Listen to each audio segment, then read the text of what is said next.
کون سی ہماری کمزوریاں تھیں، کون سی خامیاں تھیں جن کو آج فوکس کرنے کی ضرورت ہے تاکہ دوبارہ ایسا واقعہ نہ ہو سکے؟ کوئی لمبی بات کرنے کی ضرورت نہیں ہے. مجھے وہ دن یاد ہے جب غالباً 14 تاریخ تھی یا 15 تاریخ ہی تھی, آج کا دن ہی تھا, 51 سال پہلے رات گئے اسلام آباد سے فون آیا الطاف حسن قریشی صاحب کا.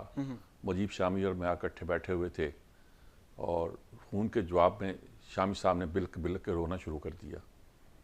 تب مجھے پتہ چلا کہ ہماری فوجیں جو ہیں وہ ہتھیار ڈال رہی ہیں. اس وقت تک یہ اندازہ نہیں تھا کہ ہماری فوج ہتھیار بھی ڈال سکتی ہے. صحیح. ٹاگر نیازی کہتے تھے کہ دشمن کے ٹینک میرے سینے سے گزر کے آئیں گے, اور ہم لوگ بہت نیازی کو ہائی ریٹ کرتے تھے. تم شیر ہو شیروں کے قسم شیر خدا کی, ساحل پہ چٹا گانگ کے تارک کی نشانی, پتہ نہیں کیا کیا اس کے بارے میں ہم نے بنا رکھا تھا, اور کوئی تصور ہی نہیں تھا کہ یہ ہو سکتا ہے. اس میں کوئی شک نہیں ہے کہ ہماری جو جوان مرد تھے, سپاہی جو تھے, وہ بڑی بے جگری سے اپنے اپنے مورچوں پہ لڑے تھے. ٹھیک ہے. لیکن محاذ تو بہت بڑا ہوتا ہے نا جی, اس کی کمان بھی بہت بڑی ہوتی ہے, اور وہاں ہمیں نظر نہیں آ رہا تھا کہ ہم آگے جیت سکتے ہیں. ٹھیک ہے. دشمن نے جس زمین پر نیپام بم گرائے, اور دشمن نے جس زمین پر ناپام بم گرائے, ہمارے قدم نہ ڈولے ہمیں جری بلا کے, میرا وطن وہی ہے, میرا وطن وہی ہے, یہاں یہ ترانے چل رہے تھے. اور آج مجھے پھر وہ لمحہ بھی یاد ہے جب 16 تاریخ کو میں نے ایک چائے خانے کے پاس سے گزرتے ہوئے, شاید پان کی دکان کے پاس سے گزرتے ہوئے, یہ سنا ریڈیو پاکستان سے 5 بجے کی خبروں میں کہ آج پاکستانی فوج نے کے ساتھ ایک معاہدے کے تحت بھارتی فوجیں ڈھاکہ میں داخل ہو گئی ہیں. کسی کی سمجھ میں خبر نہیں آئی, کوئی آنے والی خبر نہیں تھی جی, اندازہ نہیں تھا کیا ہوگا. دنیا بدل گئی. اگلے دن ہم نے دیکھا لوگ سڑکوں پہ نکل آئے ہیں, ان کے نکالنے میں ہمارا بھی ہاتھ تھا. ایک پمفلٹ جو انگریزی میں تو ایم انور نے تیار کیا تھا, لیکن وہ تو خیر پتہ نہیں انگریزی میں کیسا تھا, اردو میں اس کو میں نے نہیں لکھا تھا. ٹھیک ہے.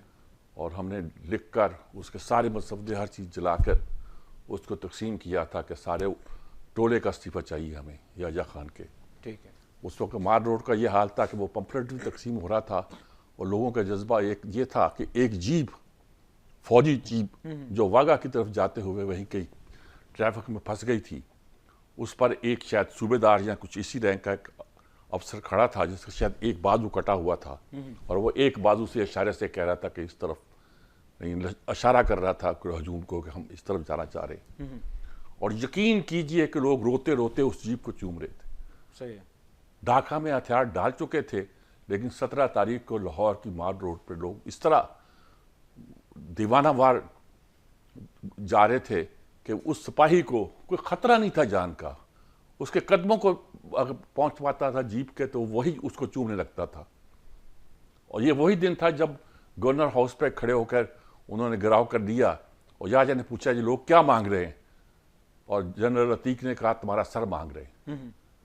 اور پاکستان کی تاریخ بدل گئی, جمہوریت آ گئی ہمارے یہاں جی. ٹھیک ہے. جنرلوں نے کہا کہ آ جاؤ یہاں بھٹو صاحب کو جو اس علاقے سے جیتے ہوئے تھے, صحیح ہے. اور اقتدار سنبھال لو. انہوں نے اقتدار سنبھالا, انہوں نے فوج سنبھالی, پھر تاریخ ہے جس کے بعد کی. میر صاحب اب جو پاکستان کی صورتحال ہے تو کن گرے ایریاز ہیں, کون سی ایسی چیزیں ہیں کہ اب ہمیں دیکھنا چاہیے کہ دوبارہ ایسا واقعہ نہ ہو سکے؟ سقوط ڈھاکہ کے بعد, سقوط بغداد کے بعد سقوط ڈھاکہ ہماری کم از کم شعور میں ایسا بڑا واقعہ نہیں ہوا. اچھا. اتنی بڑی فوج اس طرح ہتھیار ڈالے گی. لیکن پھر کیا ہوا ایسٹ پاکستان میں, کیا ہوا؟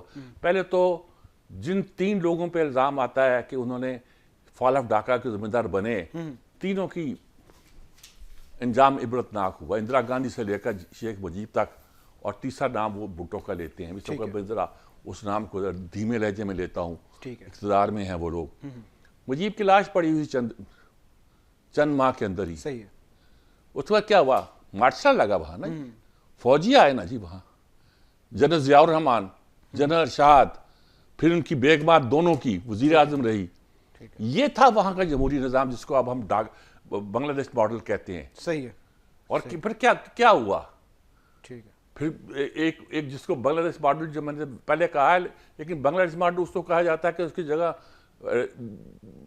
لا کے ججوں کے ذریعے ایک نیوٹرل حکومت قائم کرنے کی کوشش کی گئی، اور ایک آمریت کے زیر اثر ایک ہیجمینک حکومت جو ہے صحیح ہے. بھارتی ہیجمنی کے تحت 15 سال قائم رہی. ٹھیک ہے ٹھیک ہے ٹھیک ہے. اور پاکستان سے محبت کرنے والے لوگوں کو، جن کو پہلے طے ہو گیا تھا، انڈرسٹینڈنگ ہو گئی تھی درمیان کہ چل ٹھیک ہے یہ آ کے ملک ویسے گزاریں گے، صحیح ہے. وہ ہماری انٹرنل لڑائی تھی، ان کو پھانسیوں پر لٹکا دیا. ٹھیک ہے.